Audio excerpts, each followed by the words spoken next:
waxaynu soo qaadan doonaa wararkii ugu dambeeyay ee xiisada ka taagan gobolka Bariga Dhexe. Qodobada aan idin hayo oo warkeena aad ku maqlaysaan waxaa ka mid ah ciidamada militariga ee gumaystaha Israa'iil oo maanta wiil yar oo 13 sano jir ah markaasi ku dilay weeraradii cuslaa oo ay ku qaadeen caasimadda Nablus ee dhulka la haysta ee daanta galbeed xilli geesiyaasha Falastiiniinta ay halkaasi ka dagaalamayaan ay ka takhaluseen hal askari oo Yahuudi ah. iyo sidoo kale waxaad maqli doontaan ciidamada gumaystaha Israa'iil oo weli ku xadgudbaya heshiiskii xabad joojinta ee Gaza iyo sidoo kale koonfurta waddankaasi Lubnaan,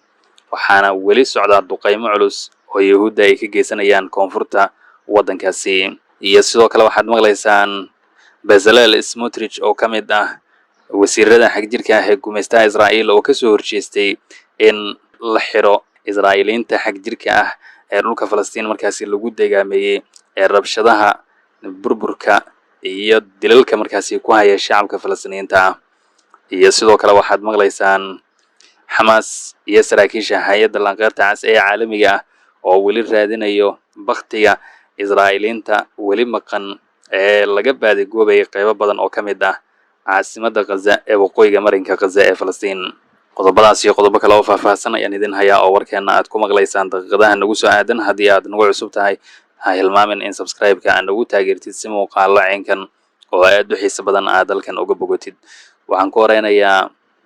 Hamas iyo saraakiisha hay'adda lanqeyrta cas ee caalamiga ah ayaa xaafadda Zaytuun ee caasimadda Gaza waxa ay ka baadigoobayaan bakhtiga mid ka mid ah Israa'iiliintii lagu hayay halkaasi. ilaa ay xilligan bakhtiga ilaa 3 Israa'iiliin ah ayaa markaasi la sheegaya inay maqan yihiin kuwaasi oo weli laga raadinayo isla markaana laga baadigoobayay marinka Gaza ee Falastiin. Hamas waxaa tan iyo Oktoobar 10keedii ee sanadkan aynu ku guda jirno oo heshiiska xabad joojinta ee Gaza oo markaasi dhaqan galay ay soo wareejiyeen 25 ka mid ah bakhtiga 28 Israa'iiliinta ah ee lagu hayay marinka Gaza ee Falastiin. dhanka kale wasaaradda caafimaadka ee marinka Gaza ee Falastiin ayaa maanta sheegtay in 24 saac oo aynu soo dhaafnay in ciidamada militariga ee gumaystaha Israa'iil in 32 qof oo Falastiiniin ah oo 12 ka mid ah ay caruur yihiin 8 kalena ay dumar yihiin ay ku dileen halka 88 kalena ay ku dhaawaceen duqeymihii iyo weeraradii cuslaa oo ay ka geysteen marinka Gaza ee Falastiin. waxaa sidoo kale meydka mid ka mid ah shacabka Falastiiniinta ah ee Yahuudda ay markaasi ku dileen Gaza la sheegay in burburka dhismayaasha laga soo saaray waa sida ku xusan qoraal rasmi ah oo wasaaradda caafimaadka ee marinka Gaza ee Falastiin ay barteeda Telegram-ka markaasi soo dhigtay. tan iyo Oktoobar 10keedii ee sanadkan aynu ku guda jirno oo heshiiska xabad joojinta ee Gaza uu markaasi dhaqan galay ilaa 312 qof oo Falastiiniin ah ayaa markaasi la dilay halka 760 qof oo Falastiiniin ahna ay ku shahiideen xadgudubyada weerarada dilalka dulmiga iyo dambiyada dagaal ee weli gumaystaha Israa'iil ay markaasi ka wadaan marinka Gaza ee Falastiin. dhanka kale ciidamada militariga ee gumaystaha Israa'iil ayaa maanta waxa ay ku soo xadgudbeen xaafadda Shujaaciya ee dhanka bari ee caasimadda Gaza waxaana ay ka soo tallaabeen qadka jaalaha ee Yellow Line-ka iyagoona haatan gudaha u soo galay qaybo badan oo ka mid ah guryihii iyo dhismayaashii horey ay u burburiyeen ee xaafadda Shujaaciya ee dhanka bari ee caasimadda Gaza.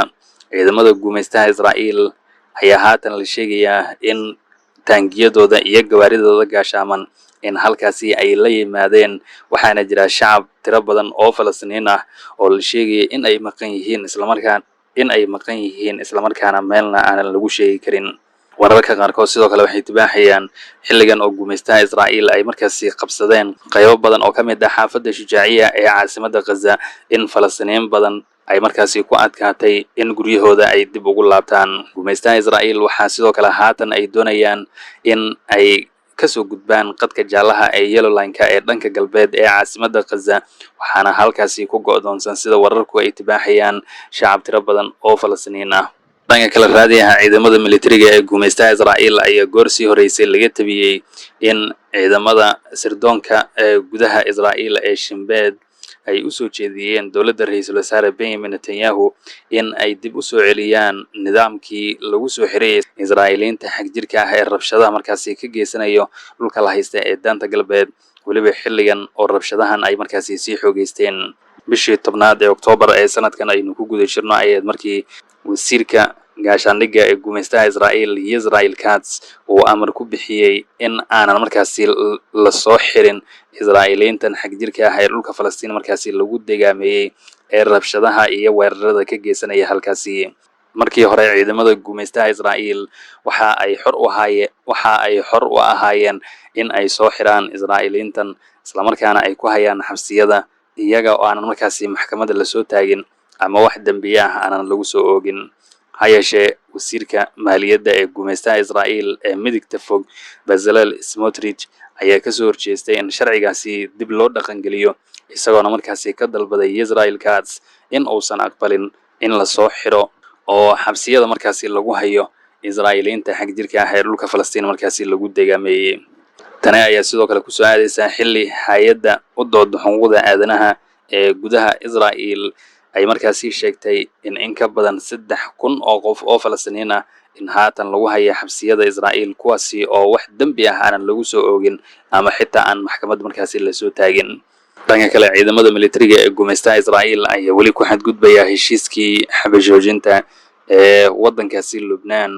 waxaana maanta ugu dambeysay duqeymo iyo weeraro culus laga soo tabiyay qaybo badan oo ka mid ah waddankaasi. Tamir Qarmuud oo isagu markaasi ah professor ka faalloodo arrimaha gobolka Bariga Dhexe ayaa sidoo kale markaasi sheegay in gumaystaha Israa'iil ay caalamka u muujinayaan in iyagu aysan diyaar u ahayn in ay u hoggaansamaan heshiisyada xabajoojinta. tani oo uu sheegay in ay daliil u tahay duqeymaha iyo weerarada xoogga leh ee gumaystaha Israa'iil ay ka wadaan Gaza iyo koonfurta waddankaasi Lubnaan. waxaa sidoo kale Tamir uu isagu markaasi sheegay in xilligan oo golaha ammaanka ee qaramada midoobay ay markaasi meelmariyeen qaraar cusub, isla markaana wadamada kala duwan ee caalamka oo xitaa kuwii Carbeed ay qayb ka yihiin ay taageereen hindisaha Trump iyo ciidamada shisheeye ee la doonaya in marinka Gaza ee Falastiin markaasi la geeyo. in wax laga xumaado ay tahay in gumaystaha Israa'iil ay sii wadaan duqeymaha, xadgudubyada iyo weerarada ay ka geysanayaan marinka Gaza ee Falastiin. dhanka kale Israa'iil waxaa la sheegayaa in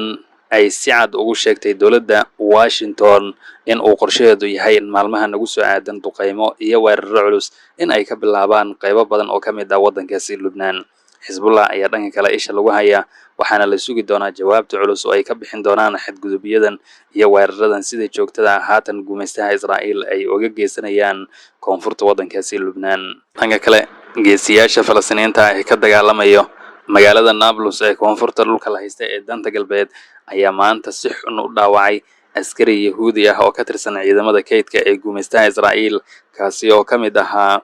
ciidamada Yahuudda ee duulaankii weerarka markaasi ku qaaday magaalada Nablus. askarigan ayaa haatan la sheegaya in xaaladiisa caafimaad ay markaasi liidato, sida ku xusan qoraal rasmi ah oo ay soo saareen ciidamada militariga ee gumaystaha Israa'iil.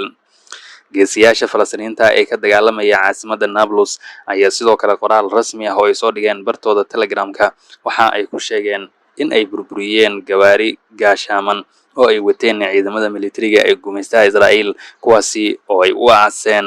walxaha qarxa isla markaana ay kula beegsadeen qaybo ka mid ah magaaladaasi. dhanka kale ciidamada militariga ee gumaystaha Israa'iil ayaa maanta weeraro culus waxa ay ku qaadeen shacab Falastiiniin ah oo markaasi ku nool magaalooyinka Qalqaliya iyo Dulkaram ee waqooyiga dhulka la haysta ee danta galbeed. wakaaladda wararka ee Falastiin ee Wafa ayaa markaasi sheegtay in gumaystaha Israa'iil Dulkaram ay kasoo afduubteen ilaa 2 qof, halka Qalqaliyana oo ku dhow xuduudda ay markaasi wadaagaan dhulka la haysta ee danta galbeed iyo Falastiiniinta la haysta inteeda kale ee haatan Israa'iil loo yaqaano ay Yahuudda markaasi kasoo afduubteen ilaa 4 wiil oo Falastiiniin ah kadib weeraro ay ku qaadeen guryahooda. tani Oktoobar 7 ee sanadkii 2023 in ka badan 20,500 oo qof oo Falastiiniin ah ayaa markaasi la sheegay in gumaystaha Yahuudda ay kasoo afduubteen qaybo badan oo ka mid ah dhulka la haysta ee danta galbeed. Maanta intaasi ayaan uga gudbayaa wararkii ugu dambeeyay ee xiisada ka taagan gobolka Bariga Dhexe oo aad ka daawanayseen isla markaana aad kala socoteen kanaalkeena. fadlan haddii ay tahay markii ugu horeysay oo aad nagu soo biirayso, ha ilmaamin in subscribe-ka aad nagu taageertid si muuqaallo caynkan oo aad u xiiso badan aad halkan uga bogatid. tan ismaqalkeena xigana waxaan idin leeyahay sidaasi ismaqal dambe oo aad u xiiso badan.